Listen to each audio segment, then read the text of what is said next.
Krishti u ngjall. E djela e sotme njihet e djela e gruas samaritane, sepse bën fjalë për një ngjarje në të cilën na e prezanton, na e paraqet ungjillori Johani.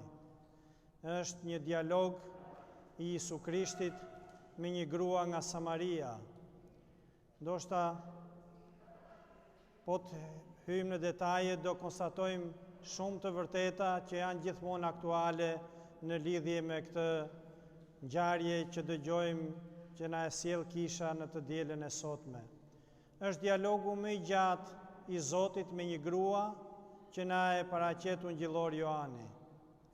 Dhe siç është e njohur kjo ngjarje, na thuhet pikërisht pra që Krishti vjen në mes të drekës pranë një pusit të Jakovit, dhe aty takohet edhe me këtë grua e cila dhe ajo vjen në mes të ditës të mbushi ujë. Dhe këtu fillon dhe një dialog i Krishtit me këtë grua nga Samaria. Dhe në këtë dialog zbulohen shumë të vërteta, zbulohen shumë mesazhe që janë të rëndësishme për jetën tonë. Natyrisht nuk mund të analizojmë të gjitha në një predikim të shkurtër, siç është traditë në kishën tonë,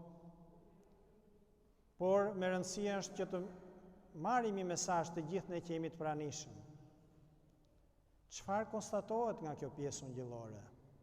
Nga njëra anë konstatohet madhështia e Perëndisë që kërkon të shpëtojë çdo njeri, duke kërkuar kudo njeriu, madje siç na prezantohet sot, pra në një vend i cili ndoshta nuk kalonin judejt në atë, sepse siç thuhet pra në Samari, dhe samaritanët dhe judejt ishin në armiqësi me njëri tjetrin.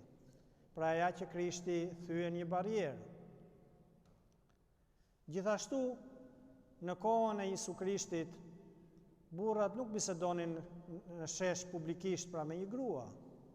Krishti thyen përsëri një barrierë tjetër, takon një grua dhe bisedon me të, për treguar edhe një herë madhështinë e Perëndisë, i cili zbret në nivelin për ta shpëtuar njeriu, kërkon të shpëtojë njeriu.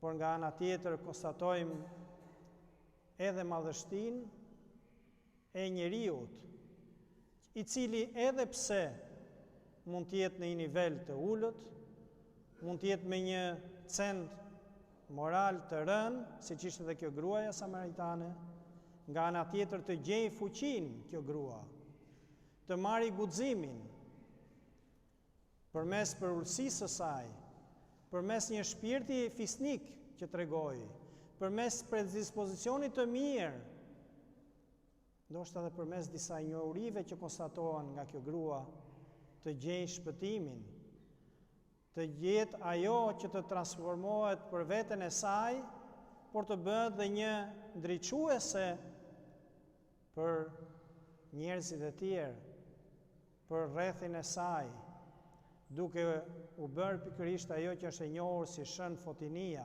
Ne e njohim pra Shën Fotinia. Kjo gruaja samaritane është pikërisht Shën Fotinia. Në gjithë këtë histori që dëgjojmë në këtë dialog, ne shohim se si kjo grua takoi Zotin, nuk e refuzoi atë, mori përsipër që të ndryshoi qasjen e saj, dhe këtu qëndron gjithë rëndësia e kësaj pjese. Dhe këtu duhet shohim se cili prej nesh, çfarë qasje duhet tregojmë ne ndaj Zotit. Mendoj se kjo grua samaritane ka shumë për të na mësuar ne. Dhe kjo pjesë ungjillore për këtë arsye vjen në këtë periudhë të Pashkës, që dhe ne të bëjmë pësimin ton, ndryshimin ton, dhe që të tregojmë një qasje ndaj Zotit. Kjo grua tregoi që se kishte një etje për të vërtetën, dhe tek takoi Krishtin, zbuloi këtë të vërtetë. Kjo grua tregon që kishte një uri mbi profetët për ardhjen e Mesias. por tek u takua me një person u tregua e hapur, e gatshme dhe njohu Mesian, njohu Krishtin, njohu Zotin. Qasja e saj erdhi përmes një përullësie, përmes një shpirti të hapur, përmes një sinqeriteti sepse u tregua e sinqert, duke thënë për jetën e saj, cila ishte. Dhe për këtë kemi nevojë, për këtë lloj qasje kemi nevojë ne si njerëz, të jemi të hapur, të jemi të sinqert, të jemi të gatshëm, të pranojmë Krishtin që ai të vi në jetën tonë.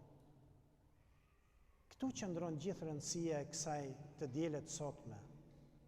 Sepse fatkeqësisht ne jetojmë në një kohë ku njeriu është arrogant, është krekosët në çdo gjë, nuk tregon përrullësi, nuk tregon hapje ndaj tjetrit, nuk mban vesh të dëgjoj realisht çfarë thot tjetri, kush është Zoti,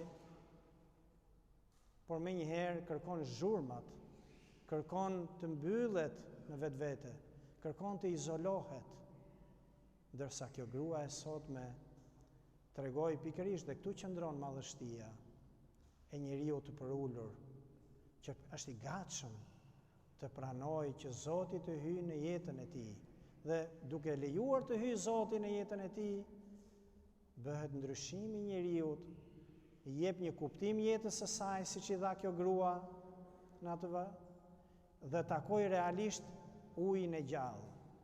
Përmes kësaj gjuhe figurative që na sjell pjesa ungjillore sotme, duke thënë që Krishti erdhi në mes të vapës, të ditës të nxehtit. Erdhi pikërisht dhe kjo grua pikërisht në mes të ditës, ndoshta për t'u shmangur para gjykimeve të njerëzve, duke na thënë pranë një pusi, duke na folur për ujin. Të gjitha këto imazhe, kjo gjuhë figurative, na zbulon misterin e hirit hyjnor, që misteri, pra hiri hyjnor, vjen kur ne zhytemi realisht në ujin e gjallë që është Krishti. Për këtë kemi nevojë, dhe prandaj Krishti i zbuloi kësaj gruaje se si mund të shuhet etja e shpirtit njeriut. Nuk ka një mënyrë tjetër që të shuaj njeriu etjen e tij ekzistenciale, përveç se duke takuar realisht Krishtin, Zotin që është ujë i gjallë. Dhe duke takuar Krishtin, realisht mbillet në të etja e përjetësisë që mund të shuhet vetëm me Krishtin. Nuk ka një mënyrë tjetër që njeriu të shuaj etjen në këtë jetë, përveç se duke reflektuar në raport me Zotin, duke jetuar me Zotin, duke jetuar misterin e Zotit, një mister që zbulohet brenda kishës përmes atyre shenjave të dukshme, përmes asaj gjuhe, siç dëgjuam në këtë pjesë ungjillore. Prandaj kemi nevojë, dhe prandaj vim brenda kishës, që të dëgjojmë fjalët e ungjillit, që të dëgjojmë qasjen e Zotit nga një anë që vjen në nivelin tonë, se kërkon të na shpëtojë, se na thuhet që Zoti kërkon çdo njeri ta shpëtojë. Dhe nga ana tjetër, përmes këtyre shembujve të njerëzve, pavarësisht nga niveli i tyre, pavarësisht nga çfarë problematikash morale që mund të kenë ata, Zoti është i gatshëm që t'i lajë ata me ujin e gjallë, t'ju ashuaj mëkatet e tyre dhe të shuaj etjen e tyre. Le të jemi të hapur si kjo grua samaritane për takuar realisht Mesian, dhe Mesian, pra Krishtin, takohet në frymë dhe në të vërtetë. Mos i harrojmë, dhe këtë i zbuloi kjo pjesë ungjillore që ishte shumë e gjatë sot, që Zoti i vërtet zbulohet në frymë dhe në të vërtetë kur jeton me frymën e Zotit dhe kur jeton me frymën e vërtetë të adhurimit të Zotit. Dhe këtë zbulon gjithmonë ortodoksia përmes jetës adhuruese të saj. Gëzuar për shumë vjet sa festojnë ata që mbajnë emrin Fotini, edhe pse mund festojnë edhe kur feston në shkurt, apo edhe në ngjarje tjera, gëzuar për shumë vjetë.